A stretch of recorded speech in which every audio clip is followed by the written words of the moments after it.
Teman-teman, kita berjumpa lagi di pertemuan yang ke-7, yaitu kita akan membahas tentang denormalization atau proses mengembalikan sesuatu yang sudah normal menjadi bentuk yang tidak normal.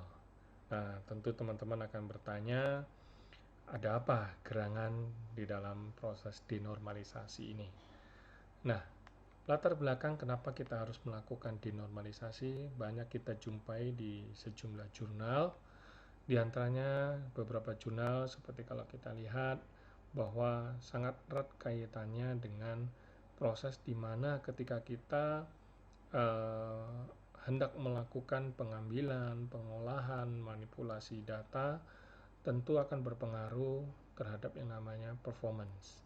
Ketika sebuah rancangan atau desain semakin normal, maka akan atau belum tentu menggaransi bahwa kinerja atau performanya akan cukup baik. Seperti halnya dalam jurnal yang pertama ini. Nah, oleh karena itu, kalau kita lihat lagi di jurnal yang kedua, juga nampak bahwa terkait dengan data dan transaction. Ketika jumlah data semakin besar dan transaksi makin besar, maka dengan kondisi skema yang sangat normal atau dikatakan normal, itu akan memberikan atau menyebabkan waktu memproses sebuah transaksi untuk mengambil data yang cukup besar akan menyebabkan tingginya biaya pada saat proses yang namanya join operation. Tentu ketika kita mau mengambil data kan tidak hanya satu tabel atau satu relation, pasti akan ada beberapa relation atau tabel. Nah, di situ ada proses join. Nah, ketika kita menjoin sejumlah tabel, tentu akan menyebabkan proses atau waktu yang dibutuhkan akan sangat besar. Kenapa? Karena semakin banyak ketika kita mau mendapatkan satu data, kita harus menjoin sekian banyak tabel. Nah, ini sangat erat dengan jurnal yang kedua ini. Dan kemudian yang ketiga juga, kalau kita berbicara tentang normalisasi, kembali lagi akan cukup memberikan pengaruh juga terhadap yang namanya sistem performance. Nah, oleh karena itu terjadilah yang namanya trade-off. Jadi kalau kita menginginkan performance yang cukup baik, mau nggak mau kita harus melakukan yang namanya denormalisasi. Jurnal yang keempat juga diungkap oleh Denning, di mana di sini juga berkaitan dengan yang namanya multiple heterogeneous data sources. Ketika kita mendapatkan data yang cukup bervariasi dalam jumlah yang besar, maka seringkali kalau misalkan kita menggunakan relational model kita yang cukup dalam artian mengandalkan normal atau proses normalisasi, maka seringkali juga akan berpengaruh terhadap yang namanya kompleksitas, di mana relational model belum tentu bisa menjawab ataupun menghandle sejumlah data yang tidak terstruktur demikian. Nah, oleh karena itu kita harus melakukan yang namanya atau mempertimbangkan yang namanya model yang lain yang menunjukkan atau yang tidak menggunakan normalisasi.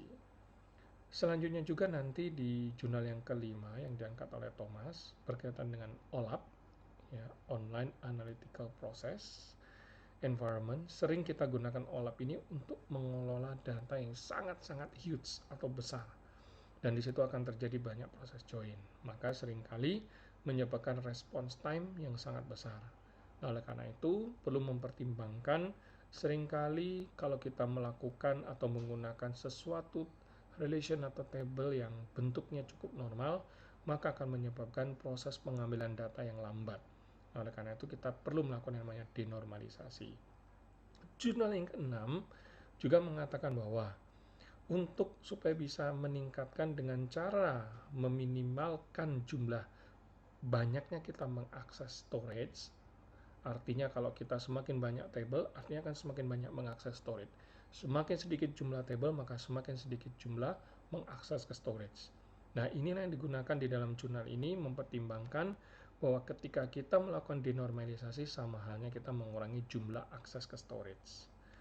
Nah, berbicara tentang definisi denormalisasi, maka bisa kita katakan proses denormalisasi adalah sebuah proses bagaimana supaya kita bisa menurunkan dari normalisasi yang atau bentuk desain kita yang cukup normal, dalam normal yang bentuk normalisasi yang tinggi, kita akan turunkan ke normalisasi yang di bawahnya.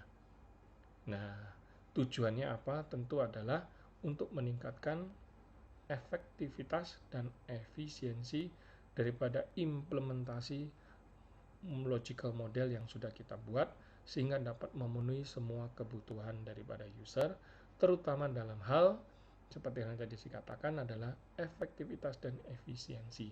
Kita berbicara efektivitas yaitu apa yang kita lakukan benar, efisiensi adalah bagaimana kita meminimalisir banyaknya resources yang akan kita gunakan sehingga dapat meningkatkan kinerja. Nah, sesuai dengan jurnal yang sudah pernah diangkat, ya, yaitu yang dilakukan penelitian oleh S.K. Sin, G.L. Sanders, jadi ada dua peneliti ini di dalam salah satu jurnal Decision Support System, di mana kita lihat denormalisasi ini ada di dalam tahapan atau dibagi menjadi beberapa tahapan, di mana kita awali dengan melakukan pembuatan IA diagram, kemudian kita akan melakukan proses refinement dan normalisasi. Setelah itu kita akan mengidentifikasi kira-kira bagian mana yang akan kita lakukan denormalisasi. Kemudian kita coba buatkan modelnya dan kita akan menentukan kira-kira efeknya apa setelah kita lakukan denormalisasi. Nah, tentu setelah itu kita akan bandingkan antara cost and benefit. Apakah benefit yang kita dapatkan lebih besar daripada cost-nya? Jika iya, maka kita lakukan denormalisasi. Tapi kalau tidak, maka kita tetap lanjut menggunakan IA diagram yang sudah kita buat. Kita lanjutkan dengan melakukan tahapan pembuatan physical design atau merancang tabelnya. Nah, dalam proses denormalisasi, seperti halnya di jurnal yang sudah dibuat, yaitu Denormalization Strategies for Data Retrieval from Data Warehouses tahun 2006 oleh dua peneliti, S.K. Sin dan G.L. Sanders, maka kita akan bisa dapatkan ada beberapa jenis informasi dan juga ada beberapa strategi di dalam denormalisasi. Ya, teman-teman nanti akan lihat beberapa jenis tipe informasi dan juga nantinya strategi daripada denormalisasi. Nah, kita akan bahas sekarang strategi denormalisasi dulu. Nah, di sini di dalam beberapa denormalisasi di sini, teman-teman akan melihat bahwa dari tahapan skema yang sudah normal, kemudian kita akan lakukan denormalisasi, di mana ada hubungan yang one-to-one seperti ini, customer dan customer account. Kalau kita lakukan denormalisasi, akan menjadi satu tabel seperti ini. Ya, kalau teman-teman lihat, memang dari sekilas seperti ini di proses yang atau di dalam skema yang normal ini menunjukkan kondisi yang ideal. Namun karena ada concern dalam hal speed atau performance daripada kita mengakses kedua table, kita bisa gabung menjadi satu table. Ini proses denormalisasi. Kemudian ada juga contohnya terhadap one-to-many relationship, sebagai contoh customer dan city. Kalau teman-teman lihat, satu customer akan bertempat tinggal di satu kode pos. Jadi kita bisa lihat bahwa satu kode pos ada banyak customer. Nah, kalau kita lakukan denormalisasi, maka bisa kita lihat bahwa akan menjadi satu tabel. Nantinya penjelasan ataupun keterangan tentang kota dan state-nya akan kita catat, sehingga ini memungkinkan terjadinya yang namanya redundansi. Tetapi ini kita lakukan dengan pertimbangan apa? Mungkin adalah karena kinerja atau performance atau speed itu sendiri. Sehingga apa? Karena table ini cukup banyak diakses, kita bisa gabung menjadi satu. Ini sebagai contoh untuk table yang one-to-many relationship, kita lakukan denormalisasi. Kemudian kita juga akan melihat ada dua jenis partitioning, yaitu vertical dan horizontal partitioning. Bagaimana kita melakukan proses partisi data. Yang pertama yaitu secara vertikal, sebagai contoh kita punya satu relation atau satu tabel part, yang mana dalam satu tabel ini sudah berisi informasi part specification dan part inventory, dan kemudian Setelah kita lakukan denormalisasi dalam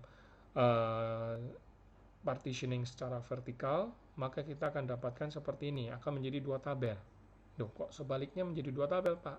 Ya, hal ini kita lakukan dalam hal kenapa kita melakukan vertical partitioning. Sebaliknya, kalau horizontal partitioning sebagai contoh, dalam sel history ada yang namanya data yang kita akan simpan penjualan, dan di sini ada timestamp-nya. Nah, pada saat kita horizontal, kita akan bisa bagi berdasarkan periodnya. Sebagai contoh, mungkin ini di sini adalah period bulan yang pertama, bulan yang kedua, bulan yang ketiga. Nah, nantinya ketika kita akan melakukan pengambilan data, maka ketika kita mau mengambil 3 bulan sekaligus, kita bisa melakukan union terhadap 3 tabel ini, ya. Nah, kemudian ada proses denormalisasi terhadap redundant columns. Kalau kita lihat, teman-teman di sini melihat ada dua tabel, part dan supplier. Di sini kalau kita lihat, kalau kita ingin mendapatkan data supplier name, maka saya harus menjoin ke tabel supplier. Sehingga untuk mempercepat proses supaya tidak kita menjoin lagi, maka setiap kali kita memasukkan data part, saya juga akan memasukkan data supplier name-nya. Contoh seperti ini.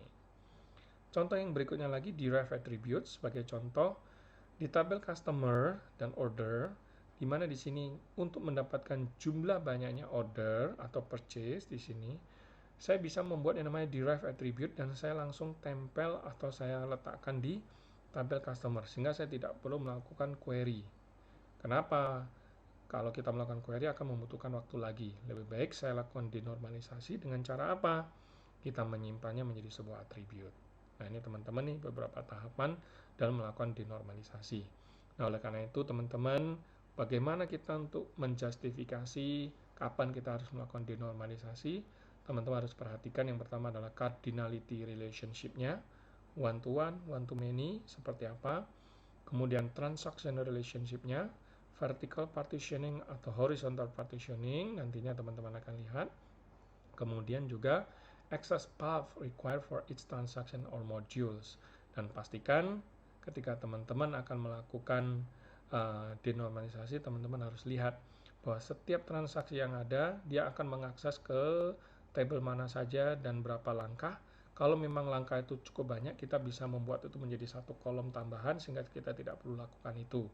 Ya, sebagai contoh yang tadi kita lakukan terhadap redundant column dan juga derive attributes. Oke.